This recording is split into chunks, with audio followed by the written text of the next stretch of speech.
IVM.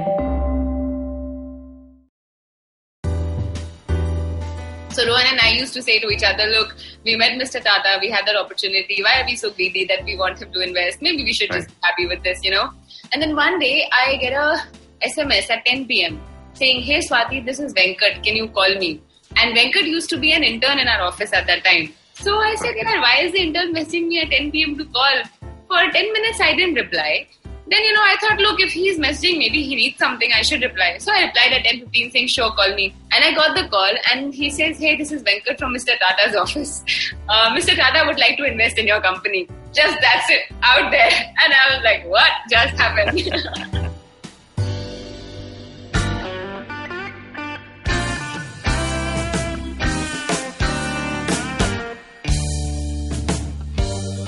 Hello and welcome to the Filter Coffee Podcast. Today's guest is Swati Bhargava, who is the co-founder of Cashkaro. Swati is one of the most positive entrepreneurs I've had the opportunity to speak to in the recent past. And she has a very inspirational entrepreneurial journey itself. I want to speak to her about growing up in Ambala and shifting from investment banking to the startup ecosystem.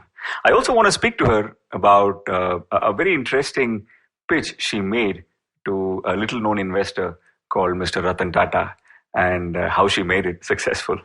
Welcome to the Filter Coffee Podcast, Swati. Thank you so much. It's so lovely to be here. I've heard so much about you. Thank you so much. I hope good stuff. And likewise, obviously, you're not a typical entrepreneur. I know very few entrepreneurs who are also a fashion influencer, but I'm getting ahead of myself. We'll go there in a bit. But, I want to start off pretty much with where things started for you, right? A girl growing up in Ambala, what kind of dreams is she walking around with? Well, so I'll give you a little background. So I grew up in Ambala, like you said, and my parents were there. I lived in a joint family. I have a little brother, and my dad runs a business in the agricultural implement space. So every time, we used to talk about me and my future.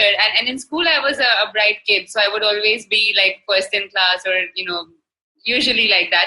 So, and all the, people in class would tease me that, she's going to come first. So, that kind of thing was there. So there was always that expectation that, okay, you should do something good in life because you have, sort of grown up like that. And the most that I could ever think about was to go to St. Stephen's. It was my dream. Maybe you've met many more people from St. Stephen's than I have. And it was my dream really. And I even went there, with my parents once to check out the campus and everything. And I was kind of working towards that. But one day when I, went to collect my class 10 results and they were good. I think I had 100 on 100 in maths and I was really, really excited about that. And, overall the grades were good. So my dad came with me and then on the way he had his newspaper in his hand and he saw that there was an advertisement in there from Singapore Airlines saying that, we want people to apply for this scholarship which is funded by the government of Singapore and we'll take you to Singapore to study there for 2 years, for 11th and 12th. And my dad said, hey, why don't you apply for this? And I said, why? I want to go to St. Stephen's. So, what is this for? And then, the more I thought about it, like that he planted that idea in my mind. And I just said, I've grown up in Ambala. I've never really met other students from the rest of India. And I'm sure there are so many brilliant people out there. It'll be nice to know sort of where I stand. So why don't I just apply? And that kind of got us to do the application for it. And that sort of changed everything. Because then I fortunately got selected for that. So that was the first time when we went to Moria Hotel in Delhi for the interview and we met people from the Singapore Airlines side and there were multiple rounds of interviews and, I was fortunate I sort of cleared all of them. And in the end, when I got the scholarship, the news came. I remember holding that letter in my hand and looking around with everyone and saying, what do we do now? Because we never thought that this would happen, and then my parents and all their friends, we have a really, really nice community in Ambala and all my uncle aunties are just the most beautiful people. So they all got together and hosted a dinner to decide whether Swati should go to Singapore or not. Oh, wow. Because nobody from Ambala had ever gone abroad to study. That's a lot of pressure for a party. No, but it was so good. And, I think I'm glad that, they all decided that I should go. And they asked me, and I also felt tempted to say yes, and so I went to Singapore and I did my A-levels there. And I was a scholarship student throughout, and then I applied to go to Oxford and LSE, London School of Economics, and I was glad that I got admitted in both of them. But Oxford did not give me any scholarship, and LSE gave me 80% tuition fee as scholarship. And that was a big thing because there's no way that we could have afforded, UK education and UK living without that. So my dad was still thinking about it because it was a lot of money still because 20% of the tuition and the living fee. And my grandfather at that time, I remember, 80-year-old, and he stepped in and he said, "Your daughter has got into LSE. You have to figure out how to send her there." And he is the one who kind of said to us that I must do it, and there it was. I went to LSE. And was there a dinner before the LSE decision? No. There were many dinners. Well, that's such a beautiful story, right? And I'm sure this is actually a common thread to all my friends from that part of the world. Yeah. Families are never small. Yeah. No decision is just between 4 or 5 people. Everything is a beautiful community-led sort of an initiative, right? I'm going to quickly forward a few years down the line, your post-LSE period, and you're in Goldman Sachs. I've always been fascinated by the moment someone wants to become an entrepreneur, and then the days and months that follow, and how that person sort of reacts to that opportunity, right? So how did, you're in Goldman Sachs at this point, and at what point did you think that, listen, I'm going to quit? This is what, the year 2005 was your first entrepreneurial? No, actually 2005 is when I started work at Goldman, and I was there until 2010. Okay. Yeah, so this is 2009, 2010. So in these 5 years, the first 4 years I was actually working in the investment banking team in Goldman, and my working hours used to be from 8 a.m. till midnight on a good day, and 1 a.m., 2 a.m. on the days when there was more work, right? So it was just crazy. And I would go home at like 1 a.m., 2 a.m. and be back there at 8:30. And, I did that for the first 3 years. Fourth year, I was like, what is happening? Because this is, your body after a point says, hey, like, stop taking me for granted, right? And then I sort of started thinking that, look, this is getting a bit much. And, I discussed with my team as well. And very often I used to work weekends also. So it was like back to back all through, which is how investment banking is, by the way. And the entire West investment banking works like this. And everybody around me was also doing that. So you kind of get used to it. And you push yourself and you have fun. It was a really good experience. So I moved to the executive office in my 5th year, and I worked with the CEOs of Goldman to manage their client engagements. And I did that for about less than a year or so. And I started thinking at that point that, if I am going to work so hard, and I'm always going to work so hard, then why not sort of create something of my own? And at that point, I actually, met Rohan, who's my husband. And, he always wanted to be an entrepreneur. More than me, much more than me. He's the one who sort of planted that seed in my mind.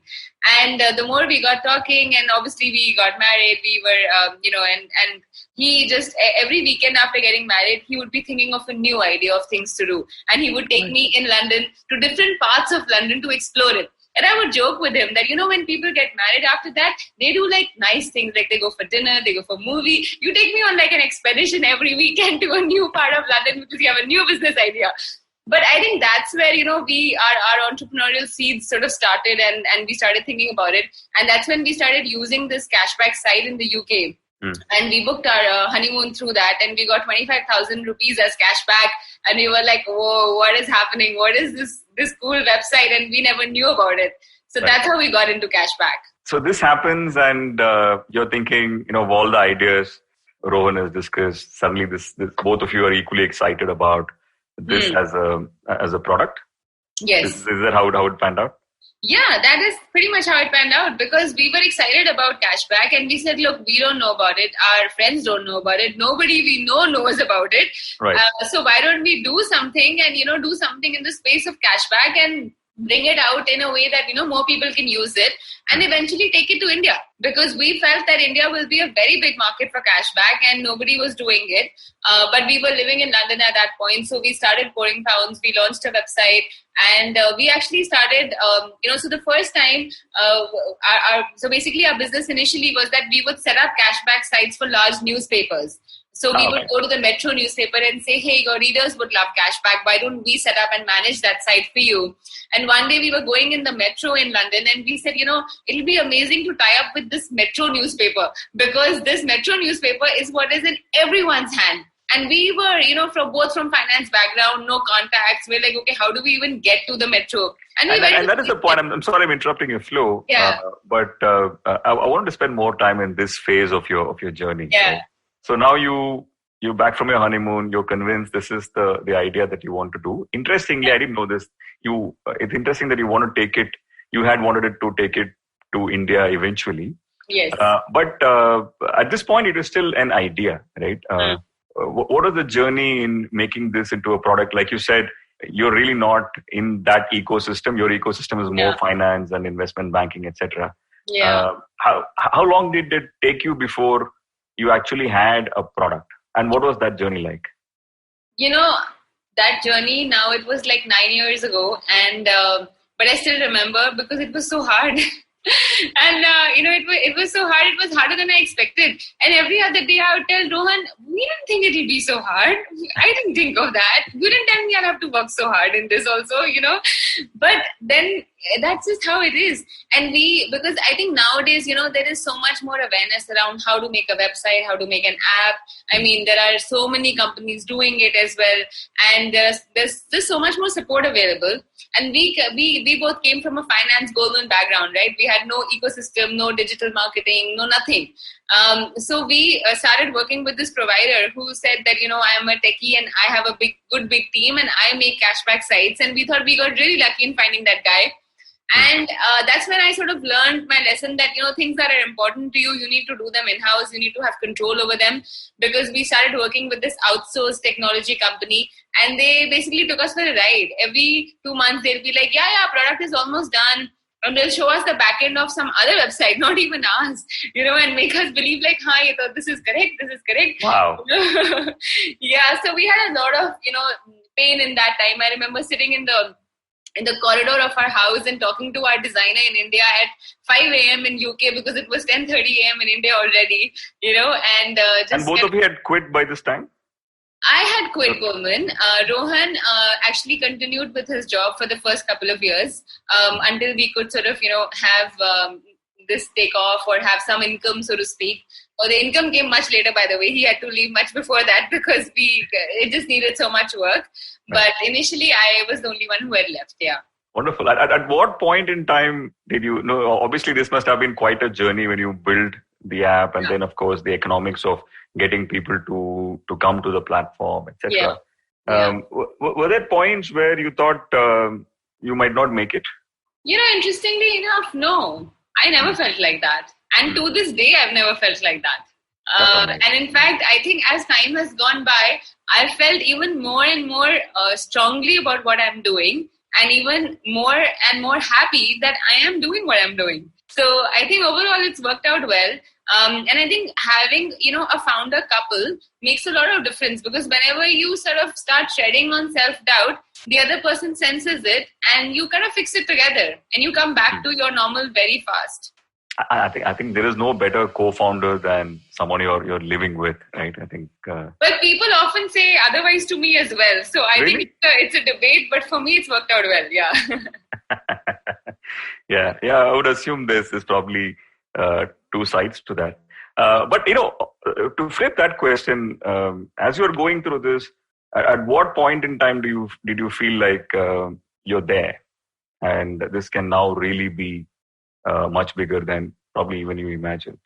The first time I felt that was when I was sitting in Starbucks in London in 2013 with a friend of mine, Australian friend of mine. I still remember him, Henry. And we were talking about our business. And he said, look, if you've always been wanting to go to India, why don't you just raise some money and do it? And I said, raise some money. I've never thought of it and I don't know how to do it. So, okay, but let me think about it. And you know what? Within 48 hours of that meeting, my pitch deck was ready about what we are going to do in India. And I sent that pitch deck to some contacts that I had from Goldman and to some of my other friends in London. And I said, you know what? We're going to do a $300,000 F&F round, friends and family only. Raise that money, go to India, build this business. And immediately people started replying to me saying, I really want to know more. Can we talk? So I had a 48-hour period after that when I went from one meeting to another meeting and all of them were in. And by the end of 48 hours, I had $750,000, not 300, 750 with offers for more. And I had to say, you know what, sorry guys, we cannot accept any more cash now because we are diluting way more than we thought we would. We've already gone double than what we expected. And, more money doesn't hurt. So we took it, but we paused it at 750. And that's when I felt like maybe we are on to something because, sometimes you need that slight external validation to, on your own, because you don't want to think that it's just your own passion and your own vision that you've created, which is sort of making you think that this thing can be big. But then there is a whole group of people within 48 hours that's ready. And the last investor who came in, I remember, was the then CEO of Gumtree. Gumtree is like a very big reselling site there, like OLX and Quikr in India. And he came in without even meeting me. I did only one call with him for about 15-20 minutes and that's it. Right. So when that kind of stuff started happening, I was just like, whoa, what's going on, And that was a really good feeling. Wonderful. I mean, I'm assuming that, from a small group of people, you, your husband, and probably the group you're working with and close friends. Now there is a belief that is much wider in what you're doing. And that must have been really, really exhilarating, right? Yeah, and I think that's why, they are called angels. I really do feel, because at that time, the angel round really makes you feel like, okay, these angels have come to support me and I'm going to go do this. So, yeah. So beautifully put. And when did you then make the shift to the Indian market? Well, so after that, we launched in India in sort of late 2013, and then the same year you've launched already. Yeah. We raised money in parallel to preparing our launch, basically. And 2014, we we were sort of trying to scale India, but sitting in London. And then we realized that it's not ideal that if this is going to be our focus market, and we were like loving our life in London. We had never thought that we want to come back so soon. We thought eventually we'll come back. But then we just said, you got to live in the house you're building. You can't supervise the house building from outside. So you got to move back. So we just packed our bags and moved to India. And in 2015, once we had already done that, that's when we raised money from Kalari Capital. That was our Series A round. And then Mr. Tata came at the back of that as well. Wonderful. I think that's a wonderful place for us to take a very quick break. When we come back, we'll go more into what you just said and talk about the experience of pitching to Mr. Ratan Tata. Stay with us. We'll be right back on the Filter Coffee Podcast. Hey everybody, welcome to another great week on the IVM Podcast Network. If you're not following us on social media, please do. We're IVM Podcast on Twitter, Facebook, and Instagram, as I'm sure you know by now. I would like to thank our sponsors this week, Paytm Money and Intel. They've been extraordinary sponsors and we couldn't appreciate them more. It's been a really, really cool week on the network. We've had Ashwin Sanghi on Cyrus Says. We had Masaba Gupta on Advertising is Dead. You should definitely check out Vivek Lath, who showed up on Storytellers and Story Sellers. A close friend and partner of ours, Karthik Parija, was on the Pragati podcast talking about the future of podcasting, which I think is really, really interesting. And I would like to ask people to check out All Things Policy and what they've been doing. They've been having some really interesting discussions about India's challenging relationship with China as we go forward. And I think that would be a great thing for you guys to check out. So with that, let's get you back to your show. Welcome back to the Filter Coffee Podcast. We're speaking to Swati Bhargava about her venture, Pouring Pounds, which later also then became Cash Karo. And it was a very interesting story. And we were at a stage where, they were raising the second round of funding. So we'll go right back to that story. So Swati, now it's 2015, you're here and your next round is going. Talk to us about the experience of pitching to someone like Mr. Ratan Tata and how did it pan out for you? It's one of my favorite stories because I think it's not very often that an entrepreneur has Mr. Tata as their shareholder, right? So it's one that I really cherish, both Rohan and I. And I remember that in November 2015, when we closed our Kalari round, I went to Vani and I said, look, you are so close to Mr. Tata because you work with him and he's on the Kalari board also at that time. Can we get a meeting with him? And she said, okay, let me see what I can do, So she very kindly arranged a meeting because getting in front of him is like the most difficult thing, right? Right. And then, of course, after that also it's another thing. So we, in January, I remember, or actually in December, we went to Mumbai to the Taj there, the one near the gateway. And we went inside the lift and you have to press C. Anybody can do this, by the way. You can press C and it takes you to the chambers, which I never knew, obviously. So the lift opens up and you walk into, an area of the hotel, which is basically wooden and paneled. And you feel like, wow, I've come some special place, And then you are seated there outside and a butler comes to you and says, ma'am, what would you like to have? I said, what do you have? I mean, do you have a menu or something? And then he looks at me like, ma'am, this is the Tata's chambers. Everything is available. What would you like to have?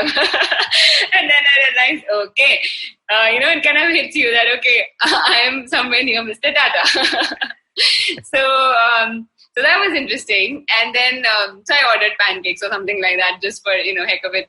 Right. And then we went inside the meeting room. There was a boardroom set up and there was a long table and Mr. Tata was sitting in the middle of it and having his lunch. And I was so impressed that, he was like, he has this very, very cool, motivational, calm aura about him.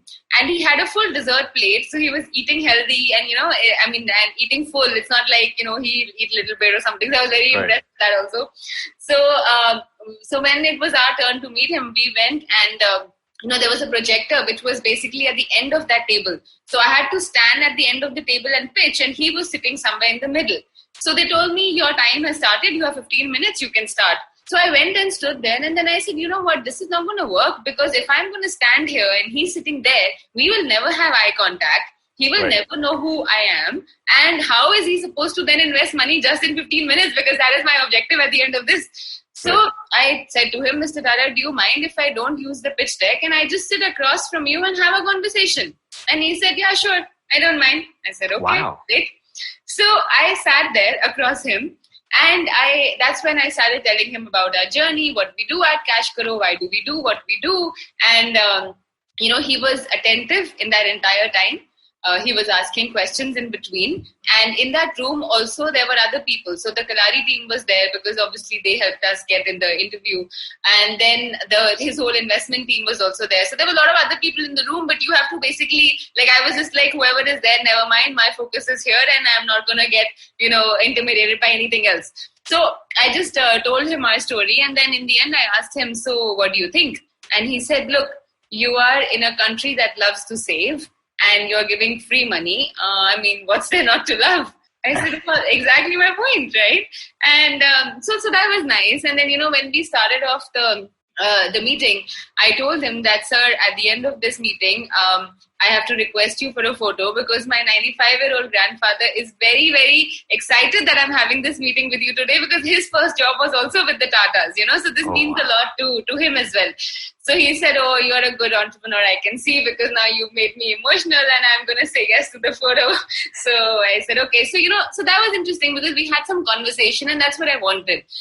Because everybody likes to, invest in people who they like and because ultimately a lot of investors are investing in the people. The businesses change as well. So I wanted us to have some sort of an equation, which, thankfully we were able to strike.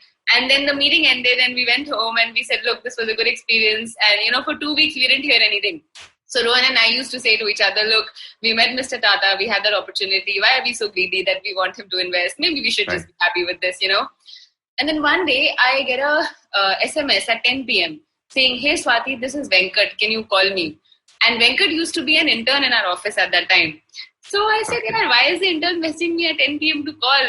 So for 10 minutes, I didn't reply. Then, I thought, look, if he's messaging, maybe he needs something, I should reply. So I replied at 10:15 saying, sure, call me. And I got the call and he says, hey, this is Venkat from Mr. Tata's office. Mr. Tata would like to invest in your company. Just that's it, out there. And I was like, what just happened? So my first thing I told him was, are you sure? Because please tell me if you are still thinking about it or you're going to change your mind. Because if you're sure, then I'm going to be really happy. So I want to know that this is for real. And he said, yeah, it's for real. Send me the docs tomorrow. And it's an astonishing story. There's so many elements to it, right? The one that really struck me the most is most entrepreneurs that I know think of their presentation deck as the most important document in the world, right? And it's such an important crutch to them. When you were in that room, when you started the presentation, when you realized that proximity is more important, and eventually it's very clear that that decision actually made a huge difference in the outcome. I've actually used that in all my investor, or maybe other meetings as well. Because I kind of think as the investor deck or any deck to be the guide for that meeting, but the focus should be on you. No, that's absolutely beautiful. And how has the relationship been with Mr. Tata as an investor since? Well, I think, having him, one sometimes thinks that, if Mr. Tata is your investor, you can get access to TCS and you can get access to this, that. That's not true. Because, he invests in his personal capacity and his professional business is completely different. So it's not that we can roll out Cash Karo to all of TCS because he's an investor. So all that that's not happened. But I think, firstly, having him as an investor has given us also such a beautiful stamp of trust and approval, which every brand wants. And as soon as the news came out, we got, inbound queries from banks that we were trying to partner with. And they said, well, suddenly they see you in a different light, right? They see you as someone who's a lot bigger and promising, given Mr. Tata decided to be one of your investors. So I think that is like the single most, it's the most important benefit, so to speak. After that, of course, he is old. He has a lot of commitments. So it's not that, we can call him anytime. But I think we know that if we need something, we can seek his help. Yeah. That's amazing. Yeah. You spoke about the questions that he asked you, what's not to love about this business model, etc. Right? Yeah. And I would love to know your independent take on the Indian consumer. Right? That is obviously a very unique sort of an audience. Firstly, do you think so? And how is the Indian consumer different from, for example, the kind of consumers you found in UK? Speaking, I don't think that the Indian consumer is that different. As of now, because I think that the difference is that Indian consumer is adapting and evolving a lot more compared to somebody in London, for example, because e-commerce has been there already for the last 20 years and it's, everybody is like using it as a way of life. In Indian consumers, we have a mix of existing shoppers and new shoppers. So the new shoppers coming in from tier 2 to tier 6, they need a lot more hand-holding. So I therefore feel that on Cash Karo, for example, we tend to explain things a lot more. We tend to explain things more around the actual e-commerce experience as well. Like, whereas in UK, we won't focus on it so much. Like here, we will say things like, you can pay via cash on delivery also. You can use wallets. If you want to use a wallet, this is how you use it. We'll never go into this much detail in UK, but here we'll do that because we know that the consumer is a mix of new plus old. But when I say it's similar is because actually everyone is deal seeking. I think it's not true that the UK people don't want as many deals as the Indian consumer does. Because even in UK on pouring pounds, we had people who would shop via pouring pounds even if they were getting 50 paisa cash back, or 50 pence cash back. And in India also there are people who will shop via Cash Karo if they can save 2%, 10%, 20%, depends. So I think both kind of consumers exist in both places. I am, of course, personally a very deal savvy person. That is why this business clicks with me because I don't, I would rather spend the same amount of money and get more for it, and it's just as simple as that. Or I would rather donate that money to somebody else who needs it. Why do I have to waste it? I.e., if I can save money, I will. So that is how most consumers think in India. And, I think UK is also like that. Good to hear that. The other thing is also the online consumer in India and the offline consumer behavior that we see is also a bit different, right? The theory that the tier 2, tier 3 consumer has been stereotyped for many, many years, and he actually is much more of an early adopter, much more of a big spender than we ever gave him or her credit for. Right? Do you share that sort of an outlook? Yes and no. So I think it's definitely true that they have a lot of potential, and many of them are shopping online also. What I've seen on Cashkaro more is that in tier 3, tier 6 audience, there are certain people who tend to be micro influencers, and they lead the way. And they have become like super pros. And very often in families, there'll be like 1 or 2 people who are in charge of all online shopping because the others haven't evolved as much. And somehow more men than women, unfortunately, maybe, so are actually at the forefront of this more. So on Cashkaro, sometimes I have spoken with users who are saying that, look, I am buying for everybody in my family because they don't shop online so much. They don't know how to shop online. I think maybe people in tier 1 cities, more people within the same family are slightly more educated and in e-commerce enabled than in smaller places. But spending power is definitely growing in tier 2 to tier 6 cities as well.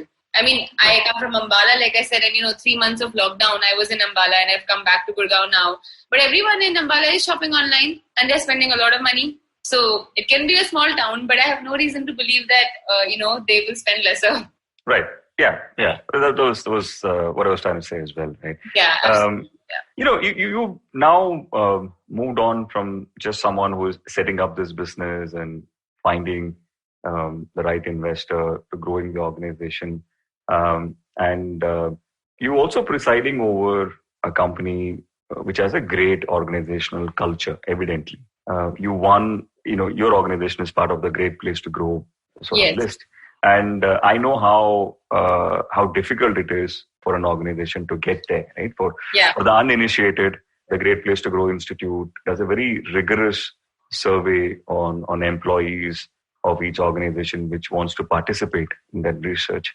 And there are questions about motivation, about, whether you feel you're being valued, whether are you thriving, so many more areas, right? How do you bring about a culture like that? How is the Cashkaro organizational culture different from others? Yeah, I think it's a great question, and it's one of those topics that's actually really close to my heart because I believe that my journey as an entrepreneur is, of course, as an entrepreneur, but it has been made special because I'm trying to evolve as a leader. I think most entrepreneurs, when we start a business, we don't understand or appreciate the fact that in a few years this game is all going to turn about how good a team we have and how can we motivate them and how good a leader we can be. After a point, our ideas become not the winning streak, it becomes our team. And that team is what helps us win. So I have sort of, held very true to that belief of mine. And I believe that what we've sort of created at Cashkaro is a very special place where everybody is made to feel special and everyone is special. So they know I will fight tooth and nail for them with my board or with whoever I have to. And they know that we've got their back. And I think that's why they relax at work and they have fun and they give it their all. And that changes everything. Because many people in the company, when they believe that this is their company, they kind of think like that. Not to mention the fact that many people actually have share options. So it really is their company. But other than that, we have implemented a lot of things at Cashkaro which make it more personable. So small examples like, let's say we started lockdown. So we are still working from home. By the way, we've not opened up because we don't think it's safe right now, and I don't want people to come to work and be skeptical of each other and then potentially take asymptomatic COVID back to their houses, to their families. And, that's just not socially responsible. So we have, and it took some time to make the team think like that because they have so much fun at work that they all want to go back and they all want to go back and, work together. So we started a small thing that when lockdown started at 9:30 a.m. every day when we would start our day, working day, I would put a message on our all teams chat, which would be like a motivational message from my side based on my experience, based on something personal. And it would vary every day. It would be a different theme every day. One day it could be something as simple as, guys, make sure you please help out at home because you're at home and Don't be like those people who sit in one room and work and your mom has to come bring everything to your desk because meri beta ya mera beta kaam kar raha hai. It should not be that kind of a thing because you can't be a burden to others. This is going to stay for some time, So it could be something as simple as that, or it could be something around how to take care of yourselves, how to make sure that, motivating people to wake up early in the morning, have a morning routine for themselves, because a lot of our team is very young. So I always tell them that, look, you guys can sleep at 2, 3, 4 a.m. and then you will wake up at 9, 20 before your meeting starts at 9:30. But then you're not doing justice because it's bad enough that COVID happened. It's bad enough that lockdown happened. But there is an advantage that you can derive out of this, which is to take, control of your own routine and make it a routine where you're giving time to yourself. So take out that time for exercise, do these things, so we have these conversations. So the fact that we have these conversations at work, it makes it a culture where people care for each other and they contribute. And now what we've evolved to is that there is a 9:30 a.m. every day, but I've made a roster and a different person in the team writes it every day. So, you get to see a very different perspective of somebody, which you never realized, this person can write so well, this person thinks like this, and it brings you closer. So we do team activities, we celebrate birthdays, we do superstar awards, and when we were back in office, we used to have lunch together every day. So the company would sponsor lunch for everyone because we felt that this is a way that people can actually spend time together. So friendship is actually a core value at Cashkaro. Respect is a core value at Cashkaro. And we say that, our tagline is you get more. So we genuinely want that even people who get associated with us should feel that you get more at Cashkaro. And when Rohan and I started, it was part of our mission statement that anybody who associates themselves with Cashkaro should feel like this was their best experience ever. For however long that they are with us, or short time or long time, whatever. And we have many people, by the way, who've been with us since the very beginning, 5, 6, 7 years, 8 years, and people have gone and come back also. And even then, so the culture is very inclusive in that sense. That's beautiful. And I like how you put it, right? This should be the best experience of their life. That's absolutely. I truly believe that. Yeah. Hey, just moving slightly away from the organization, in the last few episodes, we've spoken to a lot of investors and entrepreneurs, and we've spoken about the issue of women entrepreneurs, right? In fact, we recently discussed a data point in one of the episodes where, we spoke about how of the $2-3 billion that were invested last year on startups in the US, very small percentage of this actually went to companies promoted by women, right? Now that you've been through this as a startup and now as a well-growing organization, what do you think are the issues in the ecosystem, especially when it comes to women entrepreneurs? And how do you think we can be a better ecosystem? See, this is an interesting topic. It's something that, we've discussed, of course, in the past a lot as well. And interestingly enough, 4 years ago, I went for this Black Box Accelerator program to Silicon Valley. And even then, people were discussing about this there also. So this is not even an India-specific issue. Even when I was in Goldman, there was a diversity committee, because very few women were making it to the top. So again, it's not an India-specific issue or a sector-specific issue. Well, of course, it is sector as well, because I think in tech, it's even lesser than in others. Yeah. But yeah, like you pointed out correctly, it's globally, there are less women-funded companies than men-funded companies. Now, there are two things. One is what I think about it. Second is what has my experience been. So my experience has been that I have actually never faced any kind of bias. And I really mean that. I mean, I don't have to hide it. Why should I? But I've actually never felt it. And I think it's also because it depends what kind of a person you are. Because if you are extrovert and slightly outgoing, then even the other person doesn't really, register as much whether you're a guy or a girl. And if you're very focused about, talking about your business and you are sort of full of talking about your business and everyone knows that, you know your stuff, there's no reason for them to sort of, be focused as much on your gender. That's what I've felt. So, I've always been in environments where there have been more men than women. Even at Goldman, I was part of, in my investment banking team, I was the only girl, Indian girl. And I had 6 VPs on top, one German, one Australian, some all non-Indians, no other girl in the team. So I have worked in that environment earlier also, and even now. So I've not felt that bias, but I think, the bias does exist. I've seen it in other cases. Why does it exist? I think it's a combination of things. There are some stereotypes, I don't know, maybe some experiences have made people feel like that. But I think why there are less women-funded companies, there are various reasons. One, that there are less women companies out there anyway. So why are they less funded? Because there are less women entrepreneurs to start with. Then second, I think, and I think that is a deeper issue to fix. Because I feel that investors are after all, they are interested in getting a good return on their money, right? Why won't they invest if it's a woman-funded company, if they think that they can make money? So I think more women... Well, just to answer that, the question there is the perception. That is the issue, That men leaders are more reliable.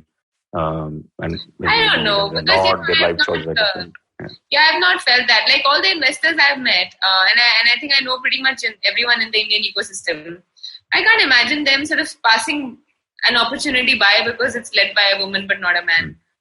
You know, maybe some investors do that. Maybe, I don't know if I can say so, more old school ones.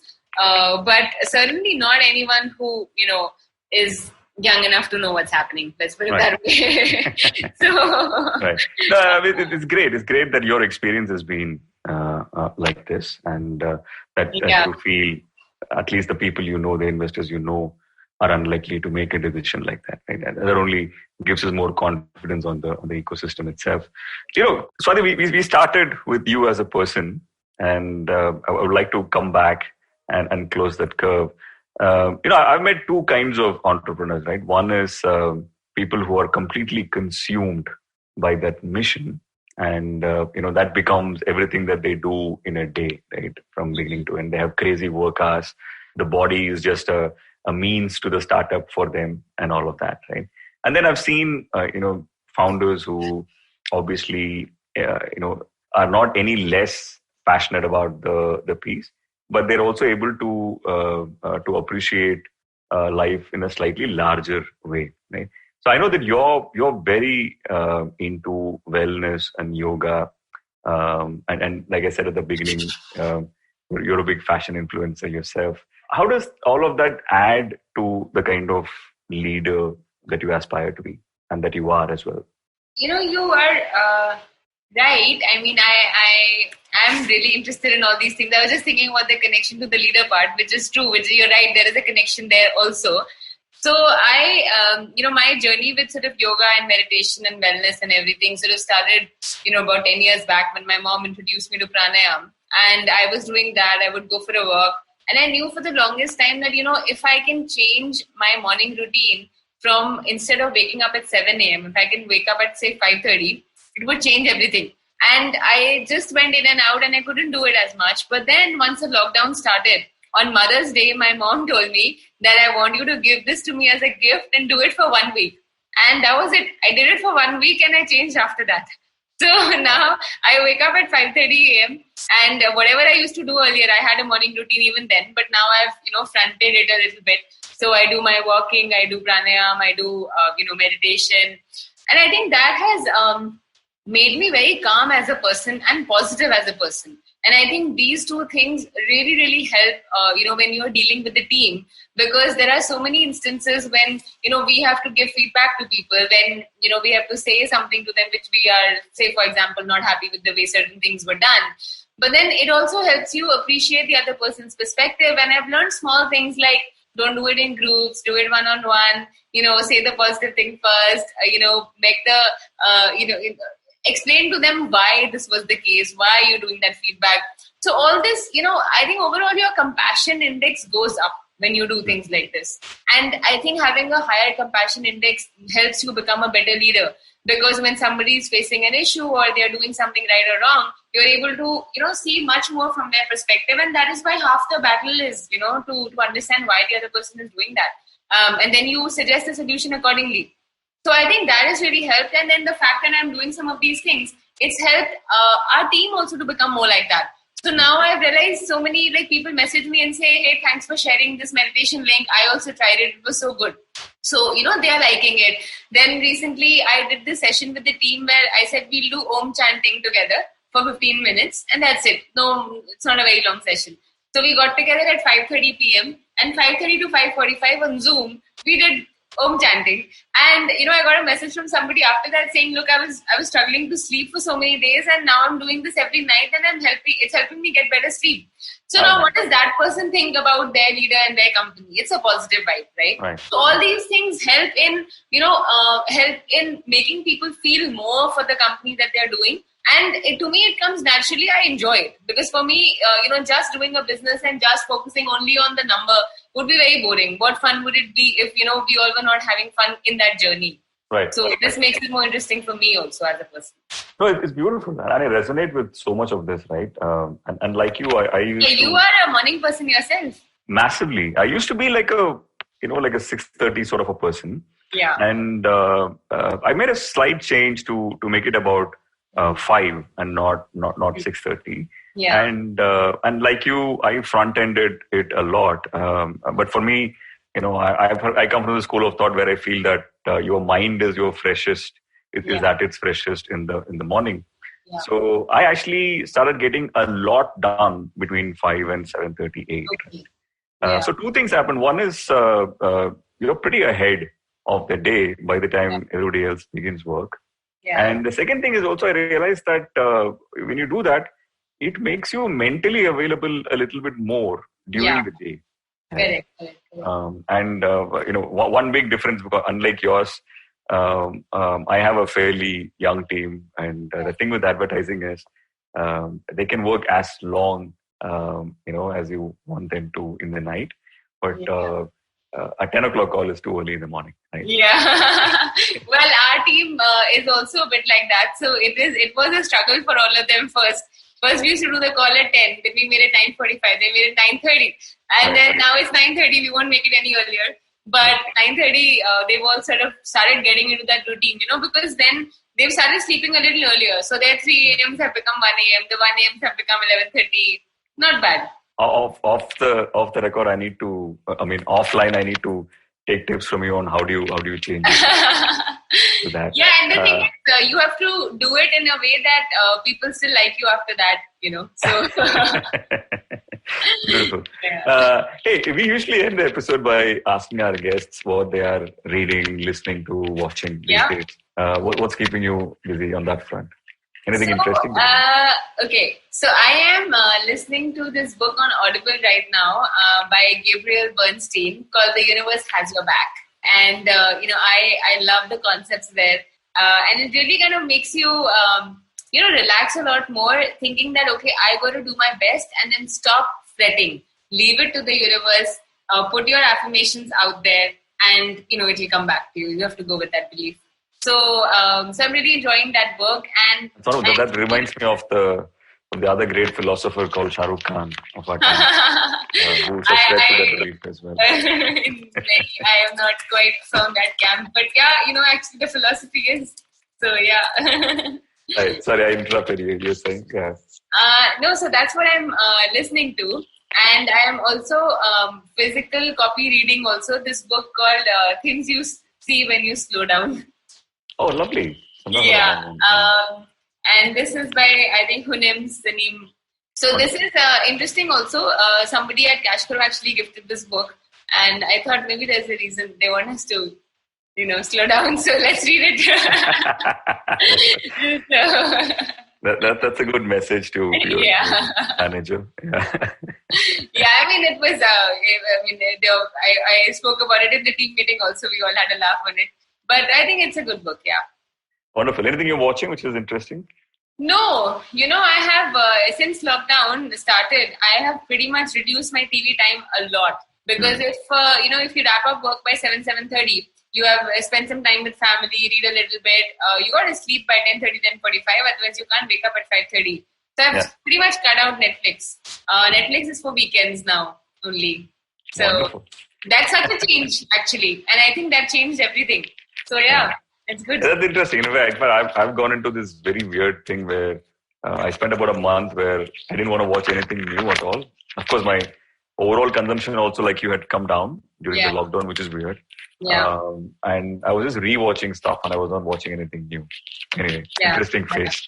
Hey, thank you so much. It was absolutely exhilarating to speak with you on your and your organization's journey. Same here. I really enjoyed my conversation with you. I think you're one of the best podcast hosts out there. You're being kind. But thank you so much. And you have a wonderful week ahead. Thank you. You too. Bye-bye. So that was our show. If you like this podcast, don't forget to check out other interesting podcasts on the IVM network. You can listen to us on the IVM Podcast app or ivmpodcasts.com. You can also follow us on our social media. We are at IVM Podcasts on Twitter and Instagram. And if you want to reach out to me, I am _Karthik. That's Karthik with an H on Twitter. And filter_coffee. That's coffee with a K on Instagram.